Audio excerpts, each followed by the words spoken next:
All right. 4th and 5 with the game on the line. Who are you throwing to? Sutton Smith out of the backfield. Or the slot. He's a playmaker. Give him the ball. Unless they wanted a specific wide receiver as an answer, then I'm going probably Demir. Yeah, is this On like a slant. Is this like 4th and 5 on the 5-yard line? Or Yeah, I think that's that's the big question is where are we at in the field, right? Like Doesn't matter. You need 5 yards. Yeah, I think it does matter though, it does matter. because the easy answer for me personally, I think it'll be a Lanphier. Wow. Really? Yeah, I think that's a That dude is a Kevon Davenport type answer from TJ. Well, I say that because you forget how big he is, and he's not like the flashy tight end of yesteryear that we've had. He's just kind of like a big body out there.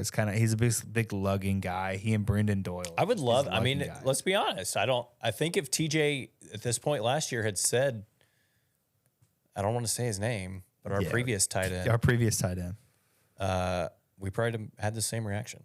Yeah, I think that he is going to be better than expected. I don't think it'll be a 607-yard receiving tight end type of situation. I don't think it's going to be. I also don't know that you need him to be that.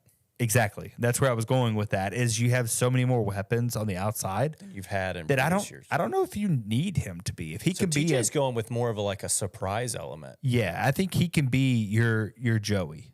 Wow. I think he I would can be take Joey. that. Okay. Because Joey never had like a And Joey caught it. he absolutely caught it. He never had this 500, 600 yards receiving season. I don't think off the top of my head, but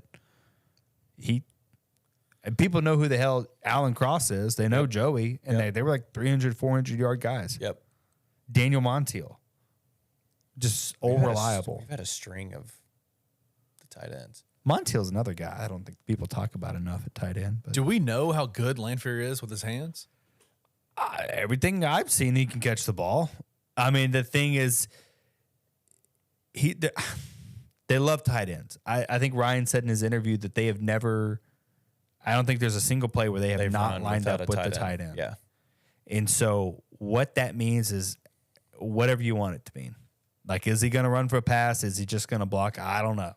Couldn't tell you. But I've seen the guy catch the ball.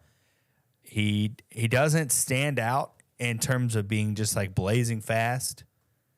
But I think that he could easily slip out in the flats, and you have to pay attention to him because he's a guy who could go 3 catches, 45 yards in every game. I think that was a sleight of hand answer by Silverfield in y'all's interview, though, because as the #1 football podcast in Memphis football podcast in America, we know that there's AAC. All the AAC coaches are paying attention to this show. I think Silverfield was trying to throw a little bit of a sleight of hand, like, hey, we've never run without a tight end. Boom, first game, No tight end. no tight end. That's what I think is going on. I'm joking. I don't know. Yeah, I mean, Also, is he saying like nobody that plays tight end? Because I'm pretty sure we've run 5 wide before, but just had like Sean Dykes lined up out. yeah, it's just exactly. It's just a tight end out on the field. Yeah. So you wanted to call BS on that, didn't you, Trey? I saw your face. You were like, Bro, I could totally see a situation where on the outside it's like Rock, Demir, and then Lanphier. And then Lanphier just crashes down as opposed to making a route. And then it's like a tunnel screen or something underneath. Because that's a big-bodied dude. Again, like very large man at tight end. All of the tight ends are so big, by the way. It's kind of weird. Like, so we've normally had like 6'2", 6'3" tight ends. Yeah. Like literally everyone's Smaller for the 65, position, 6'5" plus. Yeah. even Chisholm? He's a little. He is a little just smaller, but he's so stout thick. freaking He's so thick. bulldog. Yeah, he's big. He's bigger than Joey, I would say. Oh, Joey was slight. Joey's wasn't a big tight end. You say that? I mean, he was still like 6'3", 6'4", 230, 240. I mean, he was still a big dude, but like he was thinner though. I kind of know what you mean there. But so was Dykes. Yes, Dykes was 6'1". Dykes was a receiver playing Yes, he tight end. was. Yeah. All right, moving on.